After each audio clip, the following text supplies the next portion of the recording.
तो सक्कूबाई की कथा मैंने सुनाई है पहले भी, पर मैंने एक ग्रंथ में कुछ अलग भी पढ़ा पंढरपुर में ही, आज स्मृति में आया तो सुना देता हूं आपको, ध्यान से सुनिएगा।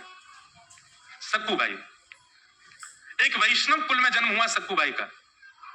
परिवार, माता पिता भाई बंधु सब भक्त थे। सक्कूबाई का बाल्यकाल और विवाह से पूर्व का जीवन इतना अच्छा था क्योंकि सब भक्त थे, लेकिन विवाह के बाद कन्या कैसे कुल में जाएगी इसका कोई प्रमाण नहीं दे सकता। सक्कूबाई का विवाह किया गया, लेकिन परिवार ऐसा मिला विपरीत, और विपरीत ही नहीं, विपरीत की पराकाष्ठा। कई घर ऐसे होते हैं जहां सास ससुर अनुकूल नहीं है लेकिन पति अनुकूल है तो भी निर्वहन किया जा सकता है, पति अनुकूल नहीं है लेकिन सास ससुर अच्छे तो भी निर्वहन हो जाता है। बहुत सौभाग्यशाली मानिए कि सब अनुकूल है, माता पिता सास ससुर पति बच्चे सब अनुकूल हैं, बहुत बड़ी कृपा है ठाकुर जी, नहीं तो कोई ना कोई प्रतिकूल ही रहता है। तो सक्कूबाई का तो ऐसा जीवन, ससुर जी भी प्रतिकूल, सासू मां भी प्रतिकूल, देवर ननद भी प्रतिकूल, और अंत तो गत्वा पति भी प्रतिकूल, कोई भी उनका था नहीं। सावधानी से सुनिएगा, प्रतिकूल थे सब।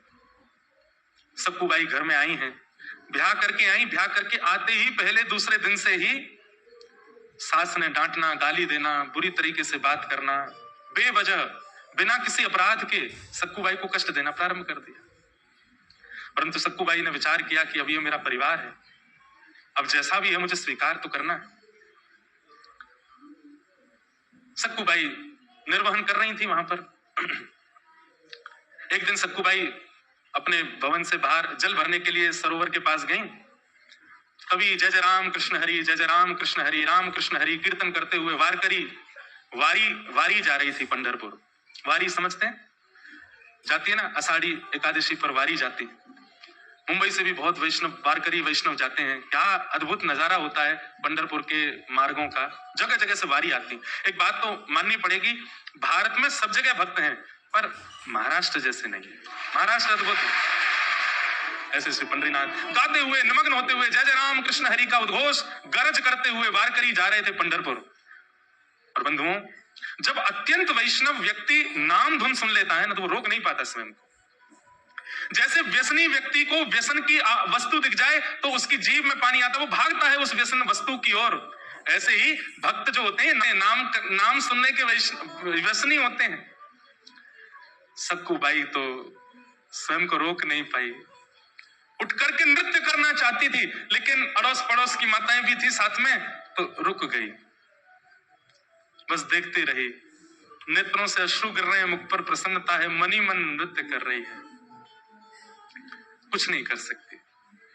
जैसे ही वे वारकरी वारी लेकर के पंढरपुर की ओर बढ़े, उनकी रज उठा करके अपने माथे से लगाने लगी।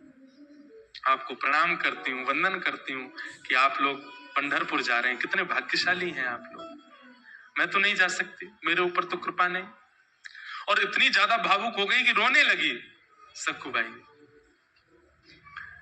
तभी एक वहां बहन बैठी थी पास में, उसने कहा तू क्यों रोती है, क्या बात है, मुझे पता है तेरे घर से आवाजें आती हैं, तुझे मारते हैं पीटते हैं तेरे घर के सब लोग, मैंने देखा है, बहुत बहुत विचलित हैं, बहुत विचित्र हैं।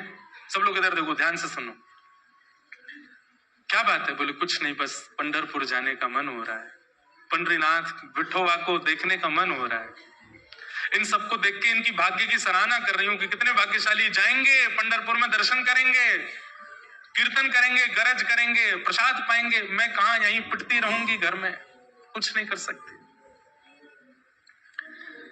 लेकिन ठीक है, मेरा भाग्य ऐसा, मेरा शायद विठोबा ने इसी में मेरा सुख सोचा होगा, नहीं जाऊंगी। तो बोले तू एक काम करना। बोले क्या। तू चली जा, एक बार चली जा यहां से, फिर लौट करके मत आना, विठोबा तुझे संभाल लेंगे, तेरी रक्षा कर लेंगे। नहीं नहीं, मैं ऐसा नहीं कर सकती, मेरे माता पिता पे बात आ जाएगी, परिवार छोड़ के कैसे जाऊं मैं। बोले तू जाना, कब तक विचार करती रहेगी, ये तो ऐसे ही करते रहेंगे तेरे साथ। आज वारी मिल गई है, इसके सारे चली जाएगी, कल को वारी नहीं मिलेगी, कल को कोई वैष्णव जाते हुए नहीं दिखेंगे, कैसे जाएगी। अभी तो इनके बीच तू पहुंच जाएगी पंढरपुर, चली जा। मन में ऐसी स्थिति बनी, जाऊं नहीं जाऊं, जाऊं नहीं जाऊं। अंत तो गत्वा सक्कूबाई सब छोड़ छाड़ करके दौड़ पड़ी और वारी में जाकर के निकल पड़ी पंढरपुर की ओर। परंतु ऐसा है ना कि कई लोग तो आपकी भक्ति में सहायक होते हैं, और कई लोग जो होते हैं उनको ये लगता है ये क्यों कर रहा है भक्ति, इसकी तो शिकायत होनी चाहिए। जो 2-4 माताएं बहनें और थी, उन्होंने सक्कू बाई की सास को जाकर बता दिया। बोले अरे बहू तो निकल गई हाथ से। बोले कहाँ गई? बोले वो वारी जा रही है पंढरपुर, उसमें नाच रही है, संतों के बीच में नाच रही है और नाचती हुई जा रही है, सब छोड़ छाड़ के निकल गई है। तुरंत अपने पुत्र को बुलाया, पति को बुलाया, अरे सक्कू बाई चली गई, उसको पकड़ के लाना है। डंडे लेकर के बड़े बड़े पहुंचे, वारी ज्यादा दूर नहीं जा पाई थी, वहीं सक्कू बाई के केस पकड़ लिए, लेकर के आए वापस। सक्कू बाई के तो अब भी वही कीर्तन चल रहा था मुखमंडल पर, जय जय राम कृष्ण हरि, जय जय राम कृष्ण हरि। परिवार के लोगों ने लाकर के सक्कू बाई को एक खंबे से बांध दिया और बांध करके एक एक करके सक्कू बाई पर प्रहार करने लगे। नेत्रों में अश्रु भर आए, आज रोने लगी फूट फूट करके, हे विठोबा, क्या मैं इतनी बड़ी अपराधी हूं? क्या मैंने इतना प्रारब्ध मेरा गलत है, इतना मैंने जीवन में दोष है जो मैं पंढरपुर नहीं जा सकती, मैं वारी में नहीं जा सकती, मैं कीर्तन नहीं कर सकती? इतना कष्ट, संकट, विपत्ति ये सब मुझको प्राप्त होते हैं, क्या मैं इतनी बड़ी दोषी हूं? और बंधुओं, जब ऐसी परिस्थितियां जाती नहीं है ना, बार बार आती रहती हैं, आती रहती हैं, तो भाई सहना तो भक्त को आता है, पर एक समय ऐसा आता है कि भक्त सहते हुए ठाकुर जी को ही सुना देता है। बोले अब तो बस करो नाथ, आपने जो कुछ दिया मैंने सब स्वीकार किया, पर मैं भी तो एक स्थिति में, कौन सा आपसे वैभव संपत्ति मांग रही हूं, आपका दर्शन ही तो मांग रही हूं। जब ऐसा कहकर के सक्कू बाई रोने लगी, परिवार के लोग मारते हुए थक गए, चले गए अंदर। सक्कू बाई खड़ी है, सास ने कह दिया अब इसको ना भोजन मिलेगा ना पानी मिलेगा, यहीं खड़ी रहेगी और सुबह से शाम तक जब जब हम निकलेंगे तब तक मारेंगे इसको। देखो तो सही कैसे जाती है, दोबारा कभी इसके हृदय में इच्छा, इसकी आत्मा घबराए कीर्तन सुन करके, इतना मारना है इसको। सक्कू बाई भूखी प्यासी खड़ी हैं और रो रही है, विठोबा, विठ्ठल विठ्ठला, विठ्ठल विठ्ठला, विठ्ठल विठ्ठल विठ्ठल विठ्ठल विठ्ठल विठ्ठला, विठ्ठल विठ्ठला, विठ्ठल विठ्ठला, विठ्ठल विठ्ठल विठ्ठल विठ्ठल विठ्ठला, विठ्ठल विठ्ठला, विठ्ठल विठ्ठल विठ्ठल विठ्ठल विठ्ठल विठ्ठला। गाइए।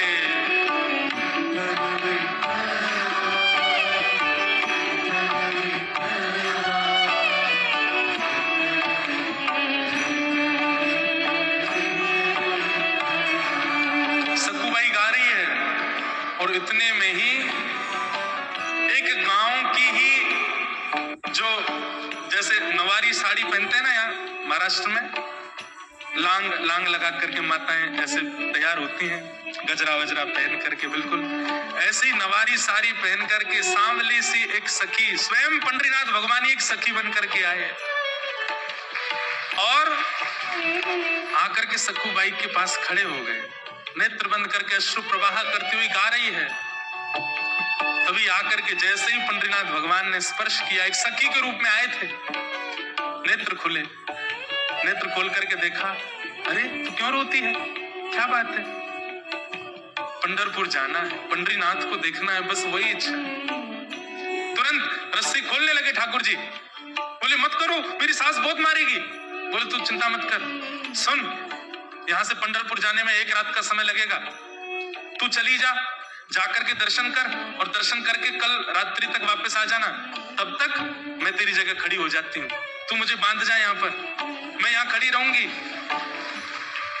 अरे तुम क्यों पीड़ा सहोगी, तुम्हारा तो कोई अपराध नहीं। बोले अपराध तो तेरा भी नहीं है, बदले में मुझे कुछ चाहिए, वो दे देगी। बोले क्या? पूरन पोली बना के खिला दियो मुझे। सक्कू बाई बोली वो तो तुम खुद भी बना सकती हो। नहीं, मैंने सुना तू बहुत अच्छा बनाती, तेरे हाथ का पाऊंगी। ठाकुर जी बोल रहे हैं चली जा, और मैं पूरन पोली की इतनी शौकीन हूं, तू एक रात भी पिट लूंगी, तू लौट के आएगी, मुझे बस खिला देना, फिर तू आके यहीं खड़ी हो जाना, मैं बांध दूंगी तुझे, अभी तू जा। और आकर के रस्सी खोल दी, सक्कू बाई हट गई, ठाकुर जी खड़े हो गए, बोले सुन मुझे बांध के जा। सक्कू बाई बोली मैं नहीं कर सकती, बोले मैं कह रही हूं मुझे बांध के जा। सक्कू बाई ने ठाकुर जी को बांध दिया। ठाकुर जी खड़े, पंडरीनाथ खड़े, बोले तू जा विठोबा का दर्शन करके आ। सक्कू बाई प्रणाम करके चली गई। यहाँ शांत संध्या का समय हुआ और सास ससुर पति सब निकल के आए। ठाकुर जी ने सक्कू बाई का ही रूप धारण कर लिया, जैसे सक्कू बाई के केश खुले थे, घाव थे, वैसे ही बन गए। आकर के फिर से मारना शुरू किया। ठाकुर जी पीड़ा सह रहे, तो मेरी सक्कू चली जाए, दर्शन करके आ जाए। बंधु हमें नहीं पता ठाकुर जी कब कहां क्या कर रहे हैं। आज भी मेरी परिस्थिति के लिए, आपकी परिस्थिति के लिए, हम सबकी परिस्थिति के लिए कहीं तो कुछ कर रहे हैं, वो हमें नहीं पता चलता है। कथा सुनना इतने भयंकर कलिकाल में, माया नगरी मुंबई में आसान है। यहां समय भी रोकता है, यहां परिस्थिति भी रोकती है, यहां के लोग भी रोकते हैं कथा सुनने से, फिर भी आप आ रहे हैं। ये विट्ठल कर रहे हैं तभी आप आ रहे हैं। आपको रोकने वाले, आपको टोकने वाले, आपकी परिस्थितियों को किसी भी प्रकार से करने वाले उन लोगों को लेट कर देते होंगे, उनको कैसे भी करके उनका फोन इंगेज जा रहा होगा, आपसे बात नहीं हो पा रही होगी, कुछ भी करके ठाकुर जी ऐसी परिस्थिति बनाते कि तू जा कथा सुन, ताकि तेरी भक्ति में और वर्धन हो जाए। पति मार रहा है, सास ससुर मार रहे हैं, ठाकुर जी पिट रहे हैं खड़े होकर के।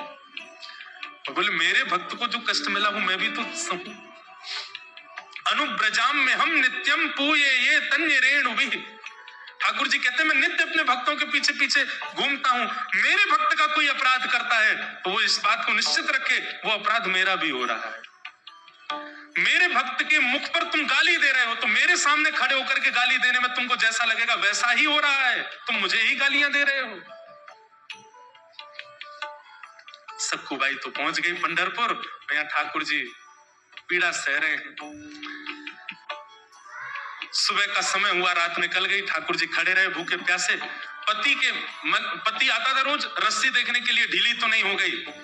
और जैसे ही सक्कू बाई की रस्सी पेट के पास से पकड़ करके देखी ढीली तो नहीं है, जैसे ही हाथ लगाया तो ठाकुर जी के अंग का स्पर्श जैसे ही पति को हुआ, उसके चित्त में दया का संचार होने लगा, दया की भावना आने लगी।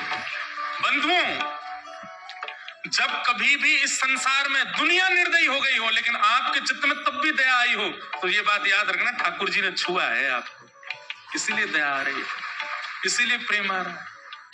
ये दया की भावना, ये प्रेम की भावना, ये सरल स्वभावना, ये आपका नहीं है। हम आप सब तो राक्षस हैं। हमारे अंदर ये सहज स्वभाव का प्रादुर्भाव ठाकुर जी के स्पर्श से होता है। जब जब दया आवे, जब जब किसी के ऊपर करुणा आवे, किसी के ऊपर दया आवे, किसी की सरलता, किसी के प्रति दीन भाव आवे, समझना ठाकुर जी ने छुआ है। सक्कू बाई के पति ने जैसे छुआ तो दया आ गई। कितनी दया आई?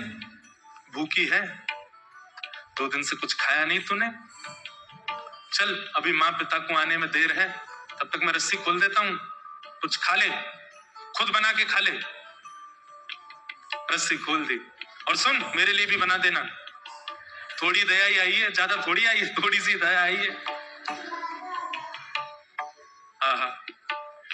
आप ये मत सोचिए कि वो कितना निर्दयी है, ये सोचिए कि एक सक्कू बाई के कारण ठाकुर जी कितनों भक्तों के हाथ का बना हुआ प्रसाद ठाकुर जी पाते हैं। ठाकुर जी के हाथ का बना हुआ प्रसाद ये दुष्ट निशाचर पाने जा रहे हैं सक्कू बाई के कारण। ठाकुर जी आटा लेकर के आए हैं और जो जो सामग्री होती है पूरन पोली में सब ठाकुर जी व्यवस्थित कर रहे हैं। अपने हाथ से आटा मार रहे हैं, उसके अंदर वो जो मीठा मीठा सामग्री होती है उसको धर रहे हैं, बेल रहे हैं अपने हाथ से, कोमल हाथों से। ठाकुर जी ऊपर वैकुंठ में बैठी लक्ष्मी रो रही है ठाकुर जी को देख के। ये कैसा सौभाग्य, एक भक्त के लिए ठाकुर जी कितना करते हैं। अभी बंधुओं जनाबाई का प्रसंग नहीं आया, नहीं तो नेत्रों के अश्रु रुकेंगे नहीं। ये पंडरीनाथ भगवान की ऐसी ऐसी लीलाएं हैं कि मैं क्या सुनाऊं आपको। अपने हाथ से पूरन पोली बना रहे हैं। और कहां परमात्मा सबसे पहले आरोगते हैं, लेकिन आज भक्त के परिवारियों को पवा रहे हैं, उसके पति को पवा रहे हैं, उसकी माता बहन को पवा रहे हैं, उसके सास ससुर को पवा रहे हैं। उसके बाद पति कहता है तू भी पाले। अंत में ठाकुर जी स्वयं पार, आधा कोर पाया, पूरा पा भी नहीं पाए। किसी ने पूछा ठाकुर जी आप क्यों नहीं पा रहे हो? अपने हाथ का बनाया आज तक नहीं पाया, सदा भक्तों के हाथ का ही पाया है, स्वाद नहीं आ रहा है।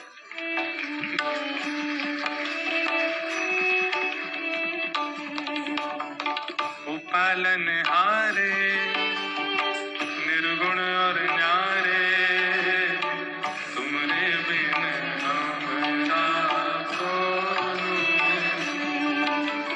ओ पालनहारे निर्गुण और न्यारे, तुमरे बिन हमरा कौन। भैया देखो, बंबई की हर तरीके से वैष्णव लोग बात कहते हैं, माया नगरी कहते हैं, कभी कभी यहाँ के इंडस्ट्री को कुछ कह भी देते हैं, ऐसी पिक्चर बनाते हैं, ये करते हैं। पर इस बंबई नगरी ने कुछ आधुनिक ऐसे कीर्तन भजन भी दिए जिसके लिए धन्यवाद भी कहते हैं। यहाँ की नगरी और यहाँ की इंडस्ट्री ने ऐसे ऐसे भाव भी दिए हैं जो कथा में गाने लायक भी है। हमरी उलझन सुलझाओ भगवन, तुमरे बिन हमरा कौन है। हमरी उलझन सुलझाओ भगवन, तुमरे बिन हमरा। पूरन पोली पवादी ठाकुर जी ने स्वयं पाली। पति ने कहा चल आजा, दोबारा खड़ी हो। खड़े हो गए ठाकुर जी, फिर से बांध दिया, फिर से मारना शुरू किया। वहां सक्कूबाई पहुंची है पंढरपुर, और पंढरपुर पहुंचते ही जैसे विठोबा को देखा है, कमर पर हाथ रख के सुंदर ते ध्यान उभे विटेवरी, आहा ऐसा सुंदर जिनका ध्यान है, उनका प्रत्यक्ष दर्शन करके सक्कूबाई तो मंत्र मुग्ध हो गई। ठाकुर जी के चरणों को स्पर्श करके, हृदय से लगा करके, दर्शन करके इतनी आनंदित हो गई। अब जैसे ही बाहर निकलने लगी, सक्कूबाई तो भूल गई कि मेरा परिवार है, मेरा घर है, मेरा पति है, मेरी सास है, कौन, सब भूल गई। कुछ स्मृति नहीं थी, बस ये लग रहा है कि मैं दूर नहीं जा सकती, मैं आपसे दूर नहीं हो सकती नाथ। ज्यों ज्यों पग बाहर कर रही है घर से, मंदिर से, त्यों त्यों सक्कूबाई के ऐसा लग रहा है कि मैं कैसे रहूंगी, ये विठोबा जैसे दिखने बंद होंगे, मेरी श्वास निकल ना जाए, मेरे प्राण ना चले जाएं। और वही हुआ। जैसे ही सक्कूबाई मंदिर से बाहर आई, विठोबा दिखने बंद हुए। व्याकुल प्राण धरत नहीं धीरज, ऐसे प्राण हो गए सक्कूबाई के। उसी समय एक क्षण में खड़ी खड़ी सक्कूबाई के प्राण निकल गए, ठाकुर जी में विलीन हो गए। वही वारकरी वैष्णव जो वारी लेकर के सक्कूबाई के गांव से निकले थे, वो सब वहां कीर्तन कर रहे थे। तभी देखा कि कोई माता मूर्छित हो गई। दौड़ करके सबने जाकर के देखा, श्वास देखी चल नहीं रही है, नब्ज देखी चल नहीं रही है। वैद्य आए, वैद्यों ने मृतक घोषित कर दिया। वारकरी वालों में से एक बोला, अरे ये तो वो सक्कूबाई है, इसके गांव से तो हम लोग निकले थे, जो हमारी वारी में थोड़ी दूर चली, फिर सास ससुर पकड़ के ले गए थे, मारा पीटा, ये वही तो है। सबने मंत्रणा की, बोले कितनी सौभाग्यशाली, ठाकुर जी को देखते देखते प्राण चले गए। अब इसका शव वापस इसके घर पहुंचाना नहीं है, यही संस्कार कर दो इसका। हम लोग करेंगे, हम वैष्णव संस्कार करेंगे। और चंद्रभागा के तट पर जाकर के सक्कूबाई का संस्कार कर दिया वैष्णवों ने। वहां ठाकुर जी बंधे हैं सक्कूबाई बन करके। ठाकुर जी कह रहे हैं, वारी सक्कू तू तो गई, मैं यही खड़ा रह गया। अरे सक्कू ये क्या करके गई?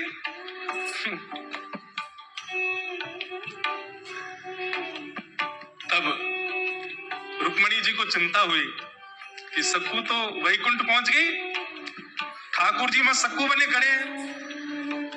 तब ठाकुर जी से कहा, नाथ ये मैं बहुत सह रही हूँ, आप इतना कुछ वहां सह रहे हैं, मैं देख के मेरे को व्याकुलता हो रही है, अब नहीं होगा ये काम, अब कुछ करिए। बोले क्या करूं, सक्कू तो गई, मेरे को यहाँ रहना ही पड़ेगा। बोले नहीं नहीं नहीं, कुछ तो करो। तो ठाकुर जी गए पंडरीनाथ भगवान चंद्रभागा जी के तट पर, और सक्कूबाई की चिता की जो राख थी, उस राख से सक्कूबाई का स्वरूप बना करके पुनः उनको जीवित कर दिया। और जीवित करके कहा, अरे सक्कू बोली मुझे क्यों आपने वापस इस संसार में बुला लिया? ठाकुर जी बोले मैं बंधा हूं वहां पे। बोले वहां जा।